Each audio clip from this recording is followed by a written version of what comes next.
Nowadays, it is very difficult to find a job. And before you can enter the job, you need to meet the requirements. And most of all, you need to prepare for the job interview. So here are some of the tips to be prepared for the job interview.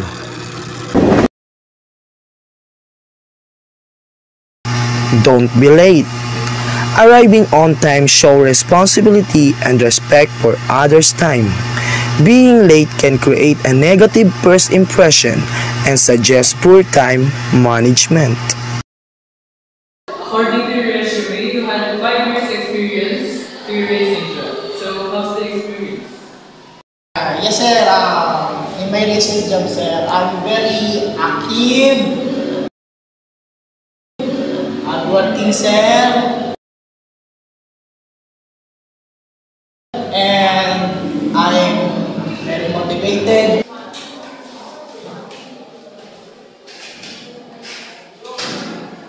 And very dedicated to my work, sir. And what is going on here? And yun, sir. Lie on your resume. Being honest builds trust and credibility. Lying can lead losing the job and damaging your professional reputation. I am a manager of this company and you are? Pleasure to meet you, ma'am. I am Jacqueline Gonzalo. Okay, so can you tell me about yourself? Of course, I am a marketing professional with over 5 years of experience in digital marketing.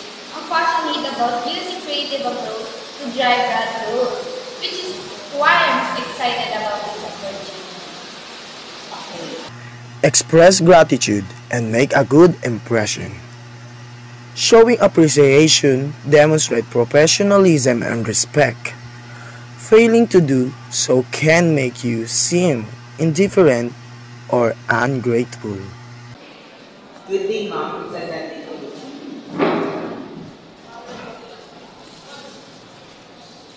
Good morning, I'm a manager of this company and you are?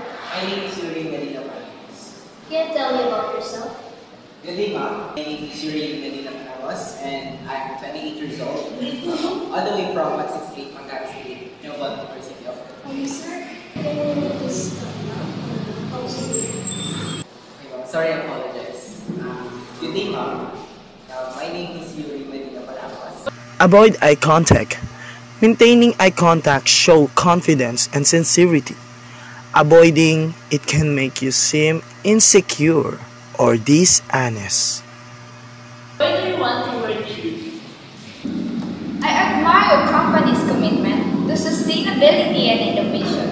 Your recent launch of eco-friendly products align with my personal values and professional experience in sustainability marketing.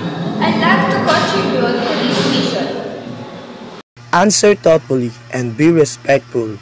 It shows that you are engaged and value the opportunity. If you respond carelessly, you may come across as uninterested or rude. So why do you want to work here? I heard you pay well and have a good benefits. Plus, I'm trying to leave my current job as soon as possible. Don't chew gum. Avoiding gum shows professionalism and helps you speak clearly. Chewing gum can be distracting and appear unprofessional. Do you have any question for me? Yes, thank you for giving me this opportunity. I prepared a few questions to better understand the role and the company. What do you think is the biggest challenge someone in this role might face? And how has the team worked to overcome similar challenges in the past? Good question. One of the biggest challenges is balancing the speed of delivery with maintaining quality, especially during these days. Thank you for sharing that. It sounds like strong organizational skills are critical. Likewise, I appreciate the opportunity to learn more about the role and the company.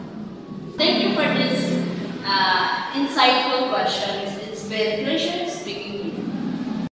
Ask a smart question. It helps you learn more about the company and shows your enthusiasm for the role. Without asking question, you may appear uninterested or unprepared. We strongly believe in continuous learning. It's built into our company's culture. We encourage employees to take initiative in their professional development, and we support them with, excuse me, Mr. Palabras, can you listen to me? Yes, ma'am, I'm sorry. Resources and opportunities as needed. We also Cross your arms. Keeping an open posture shows confidence and engagement. Crossing your arms may make you appear defensive or close up.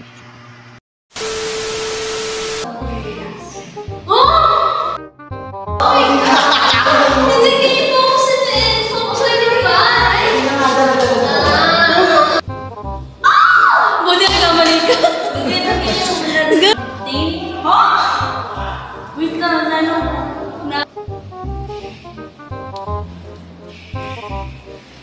Thank you for sharing. Sige. Sige, wait lang.